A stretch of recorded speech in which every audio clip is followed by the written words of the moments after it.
இவ்வளோ நாள் நம்ம எல்லாருமே சந்தோஷத்தையும் சிரிப்போடையும் நம்ம எல்லார் வாழ்க்கையும் முன்னாடி கொண்டு போன ஒரு முக்கியமான நபர் அண்ணன் ரோபோ சங்கர் இன்னைக்கு மொத்த தமிழ்நாடுமே அழுக வச்சிருக்காரு.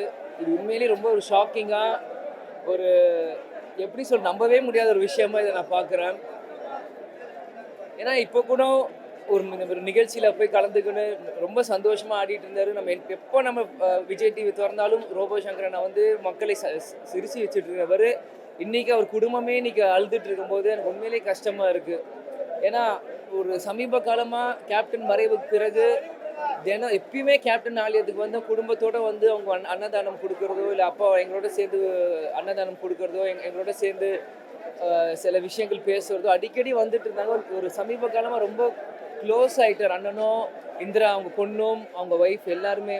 ஆனால் இன்றைக்கி இது பார்க்குறப்போ ரொம்ப கஷ்டமாக. ஏன்னா ரோபோ சங்கர் அண்ணன் முதல்ல ஒரு ஃபேமஸான ரோபோ மாதிரி நடித்தது. பிறகு ஒரு தனியார் தொலைக்காட்சியில் கேப்டன் போல் நிறைய வாட்டி நடித்து அவர் ஒரு பெரிய ஒரு காமெடி லெஜெண்டாக அவர் உருவாக்கிட்டு இன்றைக்கி நம்ம கூட இல்லாத ஒரு உண்மையிலே கஷ்டமான விஷயமா நான் பார்க்குறேன்.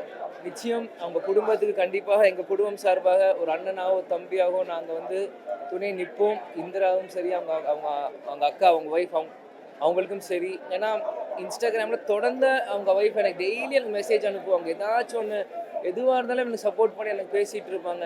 அதனால் எனக்கு ரொம்ப கஷ்டமாக இருந்தது. இதை எனக்கு பார்க்கவே முடியல. எனக்கு என்ன சொல்கிறதுனே தெரியல. கண்டிப்பாக அவங்க குடும்பத்துக்கு கேப்டன் குடும்பம் கண்டிப்பாக மிகப்பெரிய ஒரு சப்போர்ட்டாக நாங்கள் இருப்போம். நேரத்தில் சொல்லிக்கிறேன், தயவு செஞ்சு எல்லாருமே ஹெல்த்தை பார்த்துக்கோங்க. ஏன்னா எல்லோரும் கஷ்டப்பட்டு சினிமாவில் வரணுன்ட்டு எல்லோரும் வந்துடுறீங்க. அது வரும்போது எல்லாத்தையுமே இழந்துடுறாங்க. ஒரு பிரதராக எல்லாருக்குமே நான் சொல்லுவேன், தயவு செஞ்சு ஹெல்த்தை பார்த்துக்கோங்க. ஏன்னா வெறும் 46 தான் ஆகுது அண்ணனுக்கு. எனக்கு இது என்ன சொல்கிறதுனே தெரியல. ரொம்ப கஷ்டமாக இருக்குது. எல்லோரும் நம்மளை சிரிக்க வச்சு நம்ம கூட இல்லை. தேசம் எல்லாம் ஹெல்த்தை பார்த்துக்கோங்க. எனக்கு இதுக்கு மேலே என்ன சொல்கிறதுன்னு தெரியல.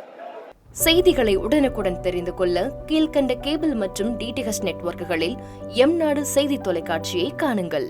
பாதகம் செய்பவரை கண்டால் நாம் பயம் கொள்ளலாகாது பாப்பா. மோதி மிதித்து விடு பாப்பா, அவர் முகத்தில் உமிழ்ந்து விடு பாப்பா. அண்மை செய்திகளை உடனுக்குடன் தெரிந்து கொள்ள இணைந்திருங்கள் எம்நாடு தொலைக்காட்சியுடன்.